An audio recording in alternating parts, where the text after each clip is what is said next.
యేసుక్రీస్తు వారి యొక్క జననము ప్రవచనాత్మకమైనది, యేసుక్రీస్తు వారి యొక్క జననము చారిత్రాత్మకమైనది. దేవునికి స్తోత్రం చెల్లిద్దాం. హల్లెలూయా. మీరు బైబిల్లో రాసుకొని మీరు ఇలాగే చెప్పుకుంటారండి అంటారు. బైబిల్ బయటకు కాసేపు వెళ్తే, బైబిల్ బయట యేసుక్రీస్తు వారికి సంబంధం లేని వారు, యేసుక్రీస్తు వారిని ఆరాధించిన వారు, యేసుక్రీస్తు వారు దేవుడని నమ్మని వారు కూడా యేసుక్రీస్తు వారి యొక్క చారిత్రాత్మకత గురించి రాశారు. ఉదాహరణకి జోసెఫస్ బెన్ మతియాస్, ఈయన గొప్ప యూదు చరిత్రకారుడు. ఎప్పుడు క్రైస్తవుడు కాలేదు, యూదుడిగానే మిగిలిపోయాడు. యూదుల చరిత్ర రాశాడు.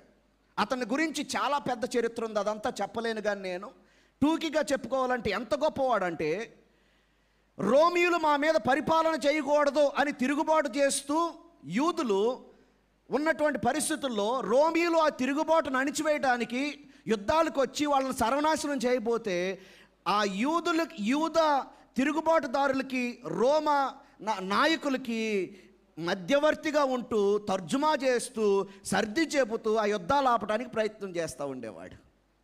ఆఖరికి ఆయన అగ్రిప్పకు స్నేహితుడయ్యాడు.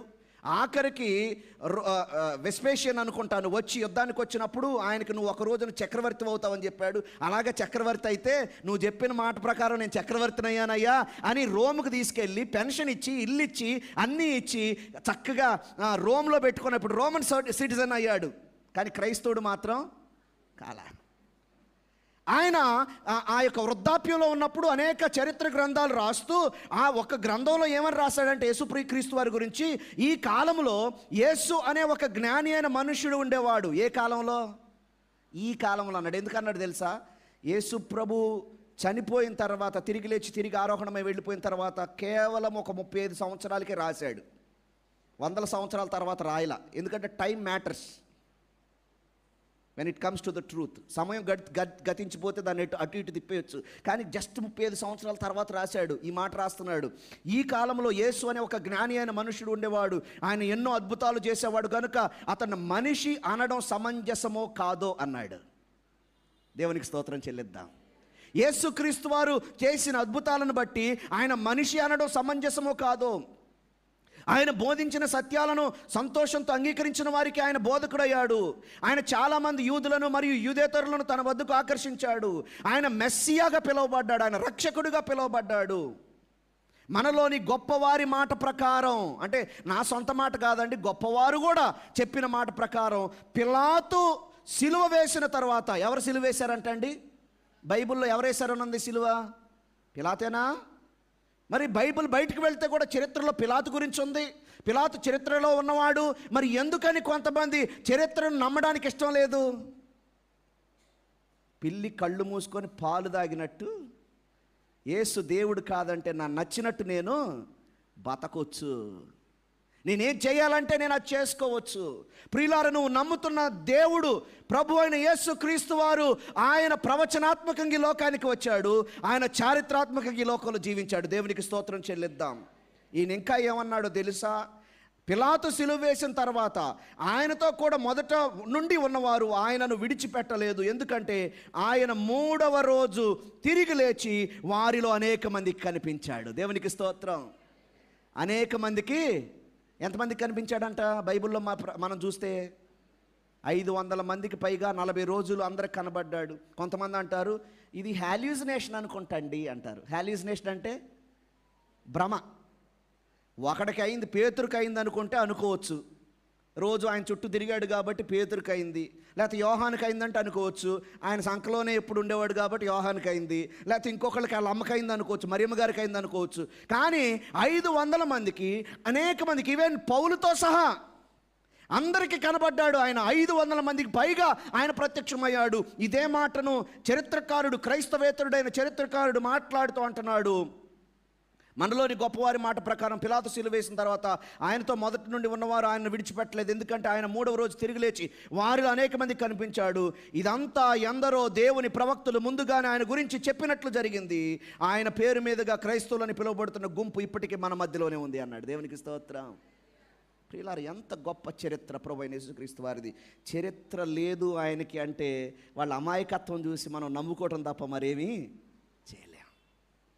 ఈయన పక్కన పెడితే అందరి గురించి నేను చెప్పలేను, కానీ కొర్నేలియస్ టేషియస్ అనేటి ఒక Roman historian, not Jewish historian, Roman historian Cornelius Tacitus, ఆయన రాస్తా ఉన్నాడు యేసుక్రీస్తు వారు తిబెరయ అనేటువంటి ఎంపరర్ టైంలో ఏ విధంగా యేసుక్రీస్తు వారు క్రూసిఫై అయ్యారో, సిలువ వేయబడ్డారో చెప్తున్నాడు. సుటేనియస్ అనే వ్యక్తి రాస్తున్నాడు, ఫ్లెగాన్ అనే వ్యక్తి రాస్తున్నాడు.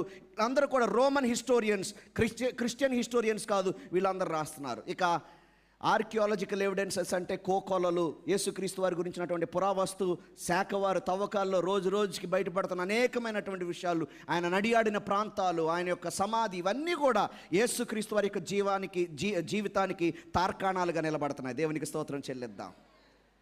ఆయన యొక్క జననమునకు సంబంధించినటువంటి ప్రవచనాత్మకత, ఆయన జననానికి సంబంధించినటువంటి చారిత్రాత్మకత, మూడవదిగా ఆయన జననానికి సంబంధించినటువంటి సార్థకత గురించి మనం మాట్లాడుకుందాం. ఎందుకు వచ్చాడు బాగానే ఉంది, ఎందుకు వచ్చాడు అని ఆలోచన చేస్తే ఆయన వచ్చిన విధానం చాలా అద్భుతమైంది. ఆయన దేవుడు మానవుడు, 100% గాడ్, 100% మ్యాన్. హైపోస్టాటిక్ యూనియన్ అంటారు థియాలజీలో. ఆయన 100% గాడ్, 100% మ్యాన్. 100% మనుషుడు, 100% దేవుడు. సగం కాదు.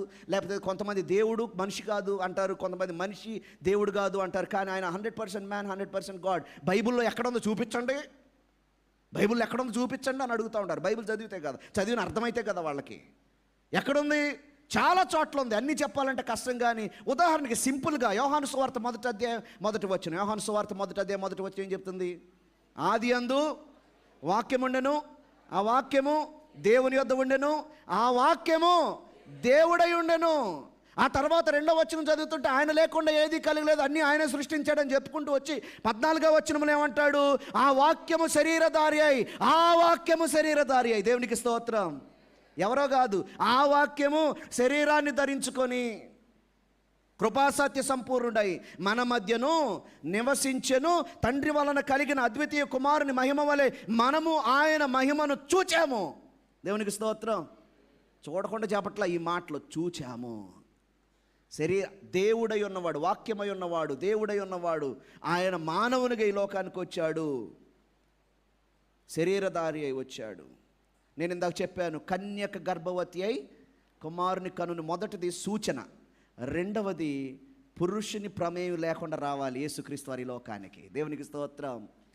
ఆదాం హవ్వ వెళ్ళి తప్పు చేసినా సరే రెస్పాన్సిబిలిటీ ఎవరి మీద పెట్టాడు? దేవుడు ఆదాం మీద పెట్టాడు. ఎందుకంటే ఆదాము పురుషుడు యజమాని, కుటుంబం తప్పుదావలో వెళ్తుందంటే ఎవరు బాధ్యత చెప్పండి? పురుషులు. అందుకే బాధ్యత ఆదాం మీద పెట్టేశాడు దేవుడు. ఒక సందర్భంలో అంటాడు హవ్వ మోసపోయింది అంటాడు, కానీ అవిధేయత చూపించింది అవ్వ కాదు. ఎవరు చూపించినట్టు? ఎందుకంటే చెప్పింది దేవుడు ఎవరికి? అవిధేయత చూపించాడు. హవ్వ మోసపోయింది, కానీ అవిధేయత చూపించిన వాడు అమ్మ తప్పది, చేయకూడదు మనం అని చెప్పాలి. చెప్పి గబగబ దేవుడు ఎప్పుడు వస్తాడని ఎదురు చూసి దేవుడు రాగానే, అయ్యా నా భార్య తప్పు చేసింది అయ్యా, ఎట్ట కొట్ట దీన్ని మాఫీ చేయి ప్రభు అని అడగాల్సింది పోయి ఆయన కూడా బొంకుతున్నాడు. ఇదిగో అప్పుడు వరకు నా భార్య ఏమన్నాడు? పాటలు పాడాడు కదా, ఏమన్నాడు? నా నరులో నుండి తీయబడింది కాబట్టి నారి అనుకొని మొట్టమొదటి కవి అనమాట ఆయన. చాలా గొప్ప భావుకత్వం ఉన్నవాడు. పాడాడు, బాగానే ఉంది. కానీ ఇప్పుడేమంటున్నాడు? నువ్వు ఇచ్చావు, ఆవిడే నన్ను ఈ గతికి తీసుకొచ్చింది అంటున్నాడు. బ్లేమ్ గేమ్ అక్కడ స్టార్ట్ అయింది. అందుకే మనం అందరం బ్లేమ్ గేమ్ మొదలు పెడతాం. ఏదైనా జరిగితే నువ్వు అంటాం, కానీ నేనని ఎప్పుడు కూడా మనం అనం. సరే, ఆదాము అవిధేయత చూపించాడు. ఇప్పుడు యేసుక్రీస్తు వారు 2వ ఆదాముకి లోకానికి రావాలి. దేవునికి స్తోత్రం. ఎలా రావాలి? మొదటి ఆదాము కంటామినేట్ అయిపోయాడు పాపంతో. మొదటి ఆదాము చెదిరిపోయాడు. దేవుని స్వరూపం వానిలో చెదిరిపోయింది, పాడైపోయింది, పాపంతో కూడి ఉన్నాడు. కాబట్టి స్త్రీ గర్భాన్ని దేవుడు వాడుకొని స్త్రీ సంతానముగా మానవునికి లోకానికి వచ్చాడు. దేవునికి స్తోత్రం. పర్ఫెక్ట్ ఎగ్జాంపుల్స్ ఎప్పుడు కూడా దేవుని విషయంలో ఇవ్వలేము. అది గుర్తుపెట్టుకుంటూనే ఒక మాట చెప్తున్నా.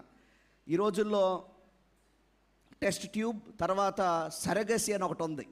అది మోరలీ ఎథికలీ కరెక్టా కాదనేది నేను మాట్లాడట్లేదు. కానీ ఆ సరగేట్ మదర్ విషయంలోకి వచ్చేసరికి, అంటే అద్దె గర్భము అనే మాట మీరు వినుంటారు. ఎవరి డిఎన్ఏ ఉంటుంది అందులో? ఆ బిడ్డలో తల్లిదండ్రుల డిఎన్ఏ ఉంటుంది. అలాగా దేవుని డిఎన్ఏతో వచ్చాడు ఆయన. దేవునికి స్తోత్రము. అందుకే చూడండి, ఫిలిప్పీలకు రాసిన పత్రిక 2వ అధ్యాయంలో యేసుక్రీస్తు వారి గురించి ఏమని రాయబడి ఉంటుంది?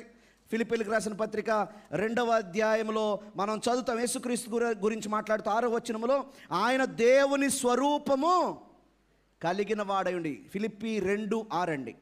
ఆయన దేవుని స్వరూపము కలిగిన దేవుని స్వరూపము, మార్ఫే అన్నారు గ్రీక్లో. మార్ఫే అంటే స్వరూపము అని తెలుగులో పెట్టారు, బాగుంది. ఇంగ్లీష్లో రెండు రకాల చాలా ఉంటాయి కానీ రెండు రకాల తర్జుమాలు గుర్తు చేస్తాను. స్వభావము అనే మాట ఉంటుంది ఒక దగ్గర, నేచర్ అని ఉంటుంది, స్వభావం. మార్ఫే అనే దాన్ని వాళ్ళు స్వభావం అని ఎందుకన్నారు, స్వరూపం అనకుండా అంటే అంతర్గతముగా ఉన్న స్వభావము బహిర్గతంగా స్వరూపముగా బయటకు వచ్చింది ఆయనది. దేవునికి స్తోత్రం. అందుకే ఇంకొక తర్జుమాలు ఇంగ్లీష్లో అంటారు of the same substance as God అనే మాట ఉంటుంది. దేవుని సబ్స్టెన్స్ అంటే ఏంటి, పదార్థం. ఇప్పుడు ఇంటి దగ్గర అమ్మలో రొట్టెలు చేశారనుకోండి, రొట్టెలు చేసి 2 రొట్టెలు చేసి పిల్లలకి ఇద్దరికి ఇస్తే ఒకడు అంటాడు నాకు ఈ రొట్టె వద్దు ఆ రొట్టె కావాలంటాడు వాడు. అప్పుడు మనం ఏమంటాం, అరే ఆ 2 ఒకటేరా బాబు, ఎందుకు ఆ 2 కూడా ఆ పిండిలోంచి వచ్చినాయి, పదార్థం అదేరా బాబు, ఆడికేం పునుగులు ఇచ్చి నీకు రొట్టె ఇవ్వట్లేదు, నేను ఇద్దరికి రొట్టెలే ఇస్తున్నాను అంటాం మనం. ఎందుకంటే పదార్థము ఒకటే. ఇప్పుడు దేవుడై ఉన్నవాడు, దేవునితో సమానముగా ఉన్నవాడు, దాన్ని విడిచిపెట్టి మానవునిగా తను రిక్తునిగా చేసుకుని వచ్చాడు. కానీ ఆ DNA ఎవరిది, గాడ్. He's God. దేవుడే ఈ లోకానికి వచ్చాడు, త్రిత్వంలో ఒకడై ఉన్నవాడు ఈ లోకానికి వచ్చాడు. ఆయన ఒక ఉద్దేశం కూడా ఉంది అన్న మాట మనం జ్ఞాపకం చేసుకోవాలి. ఎందుకంటే పాపరహితముగా ఈ లోకానికి వచ్చి పాపరహితమైన తన శరీరములో మన పాపము కొరకు, మనము శరీరములో చేసిన పాపము కొరకు ఆయన శరీరములో శిక్షను అనుభవించాలి. దేవునికి స్తోత్రం.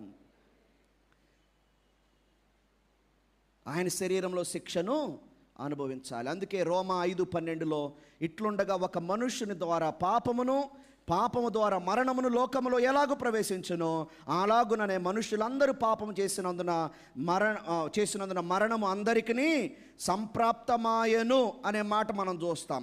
రోమా 5:19లోకి వచ్చినప్పుడు ఏలయనగా ఒక మనుష్యుని అవిధేయత వలన అనేకులు పాపులుగా ఎలాగూ చేయబడిరో అలాగే ఒకని విధేయత వలన అనేకులు నీతిమంతులుగా చేయబడుదురని క్రీస్తు వారు మనందరి తరపున దేవునికి విధేయత చూపించి మనల్ని విశ్వసించిన ప్రతి ఒక్కరిని కూడా నీతిమంతులుగా తీర్చడానికి ఆయన ఈ లోకానికి వచ్చాడు. దేవునికి స్తోత్రం. అందుకే ఒక ఆయన రాశాడు ఇలాగా, మనకి సమాచారమే అత్యంత ప్రాముఖ్యమైనదైతే దేవుడు ఒక విద్యావేత్తను పంపించుండేవాడు, సాంకేతిక పరిజ్ఞానమే అత్యంత అవసరమైనదైతే దేవుడు శాస్త్రవేత్తను పంపించేవాడు, సంపదే మనకు అవసరమైందైతే దేవుడు ఆర్థికవేత్తను పంపించేవాడు, ఇహలోక ఆనందమే ఎంటర్టైన్మెంట్ అయితే మనకు అవసరమైందైతే దేవుడు ఒక నట సార్వభౌముని పంపించేవాడు. కానీ క్షమాపణ మనకు కావాల్సింది కాబట్టి దేవుడు మన కోసం రక్షకుని పంపించాడు అన్నాడు. దేవునికి స్తోత్రం. మనకు అవసరమైంది ఇవన్నీ కాదు, మనకు కావాల్సింది క్షమాపణ దేవుని దగ్గర నుంచి.